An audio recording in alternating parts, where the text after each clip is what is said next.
Today we have yet another story that should get Nintendo fans that much more hyped for the ultimate reveal and release window for Nintendo's successor console to the Switch, aka the Switch 2 or hopefully Super Nintendo Switch. We clearly don't know what the name of this thing is yet, but we know we're going to learn about it before March 2025 at the latest. I am personally expecting a reveal to happen later this year, but regardless of all of that, we have yet another source coming out and claiming that there could be a serious amount of third-party game support specifically within the launch window for this console. And I would like to also remind you guys that we have yet another credible name that we talked about a while back on the channel suggesting this exact same thing, and it does indeed seem like some behind-the-scenes conversations are starting to flow out around probably developer hype and excitement around getting their projects ready for Nintendo's next-gen console, and specifically having a ton of games at the lineup for the launch window of this thing. So we're going to get on the same page with exactly what's being claimed here, just how credible are these rumors, and also a broad conversation around what games might actually translate to launch window titles that make all the sense in the world to bring to the next gen console. And before we do, make sure you like, subscribe, and turn on your bell notification to join Sunbro Nation if you're new here. We have to first kick it off by going back in time just a little bit, where you had a source by the name of Tom Henderson, who is well known over at Insider Gaming to be the first one to break a lot of behind the scenes industry stories, not always the first, but oftentimes corroborating stories that ultimately come to fruition. There is a very credible track record that you can go back and personally verify for this individual with all types of unannounced gaming projects. And he originally tweeted out back in September 30th of 2023, really excited for the Nintendo Switch 2 and its tech. We'll see launching on Xbox Series XS, PS5, Nintendo Switch 2, and PC a heck of a lot in the next 12 to 18 months. Now guess what? We are almost exactly in Tom Henderson's time frame of the next 12 to 18 months, and this is also now lining up with when Nintendo has said they're going to officially reveal their hardware, and that would also lead you to believe that after we get the official reveal and the launch window for this hardware, that game companies will be able to come out and drop all of their various trailers and all of the support for their next gen hardware. And the reason the story is back in the news with yet another credible name chiming into the conversation today has to do with the following article over on My Nintendo News, where it reads, "Analyst claims third-party devs working on big launch titles for Nintendo Switch successor." Gaming and stock market analyst Paul Gale stated in an X post recently that major third-party developers and studios are prepping big launch window titles for the Switch successor to make up for missing the Nintendo Switch's legendary release back in 2017, claiming that the NS2, Nintendo Switch 2, will have some early significant ports, parallel releases, and exclusives. The exact tweet reads as follows: "A few major third-party developers whom at E3 2017 weren't anticipating Nintendo Switch taking off the way it did and didn't have a AAA title at launch / the show itself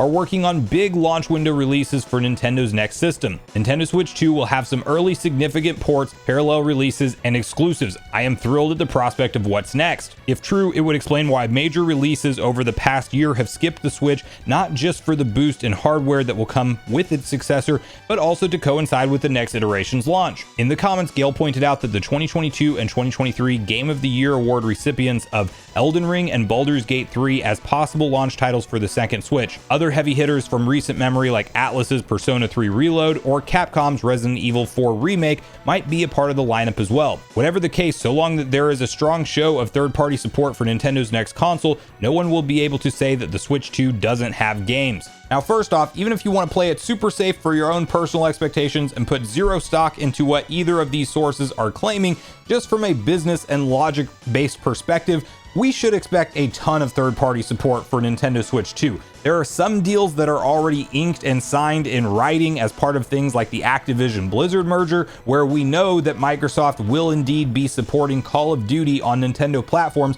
for the next 10 years minimum, and I'm assuming that that's 10 years following the release of the first game. So when you talk about a lot of people being excited for Black Ops 6 to be coming out later this year, that should be a shoo-in for the launch window of Switch 2, if not shortly thereafter. Those games are also claimed to have content parity, release, so legitimately whatever's available on the other platforms will be available on the Switch 2 version as well. You then had the Microsoft games that we did see Pentiment and Grounded release on the Switch from a first-party studio perspective, but we did not see Sea of Thieves and Hi-Fi Rush, which did see releases on PlayStation of all consoles. The PS5, literally you can download both of those first-party Microsoft games. Those are obviously going to be shoo-ins for the Nintendo Switch 2 due to the fact that Microsoft has a much better working relationship with Nintendo than they do with Sony. So pretty much a lock on all of those type of games. You then look at Diablo 4, a game under Microsoft's umbrella. I'm pretty sure that they are going to for sure be releasing something like that for Switch 2. Some games that would personally get me very excited and that I'm ready to pick up and play through again day one when they drop on the Switch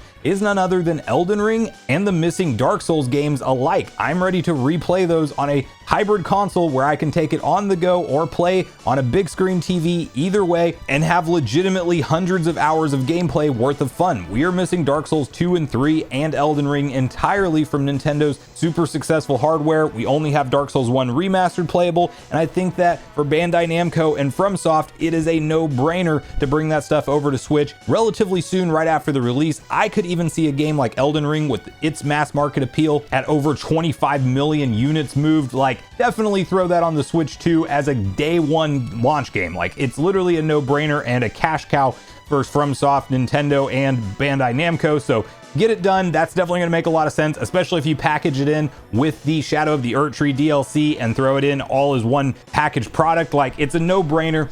We've already seen in the past some credible names say things like Persona 3 Reload is a lock, as well as Visions of Mana, so I'm totally expecting both of those titles to make it over. Capcom's Resident Evil 4 Remake, another shoo-in. We just saw the announcement for a PS4 version of Star Wars Jedi Survivor, which I think it's a no-brainer to bring over Fallen Order and Survivor for the Switch, maybe even in a combo pack. And there's even some speculation online because of the release timeline of that particular Star Wars game. Maybe it was planned for a September launch if we were originally to believe the reports that Switch 2 at one point was supposed to be ready to go later this year. Maybe EA was getting the previous gen version of that game ready to launch on Switch 2 as well, and it was just pushed back. That theory may or may not hold any weight, but a couple great games that I would also love to play through on a hybrid console. Baldur's Gate 3, the 2023 Game of the Year, it legit beat out Tears of the Kingdom as a Game of the Year game, which is like hard to say out loud. I probably would still give it to Tears of the Kingdom, but to be fair,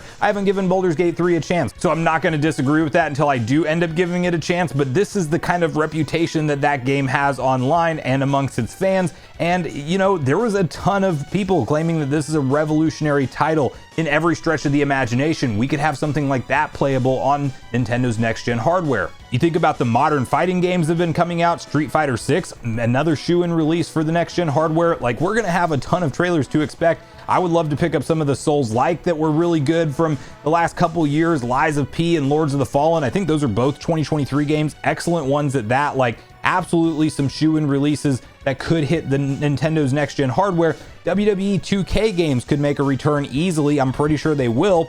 And not to mention just having like sports games that are on par with the other versions of the current releases for other consoles out there. Dead Space Remake, another one I would love to play through on a Nintendo platform. Like, tons of fun and exciting possibilities for third-party support for Nintendo's next-gen console, and you line that up with the flood of first-party support that we will no doubt see Nintendo pull out themselves for their own next-gen console, and just third-party companies examining how astronomically successful the Switch is. There's no reason not for everybody to be trying to launch all of their major projects that are multi-platform on Nintendo Switch 2 day one or as soon as they can thereafter, and that is a very exciting prospect where we have best of both worlds support with great first-party Nintendo games and great third-party games from all different developers and publishers. And that's where I really want to hear from you guys at this point in the video. What do you make of these newest claims? Are you excited to see the prospect of a lot more third-party game support on Nintendo's next-gen hardware, specifically potentially a lot of these games being ready to go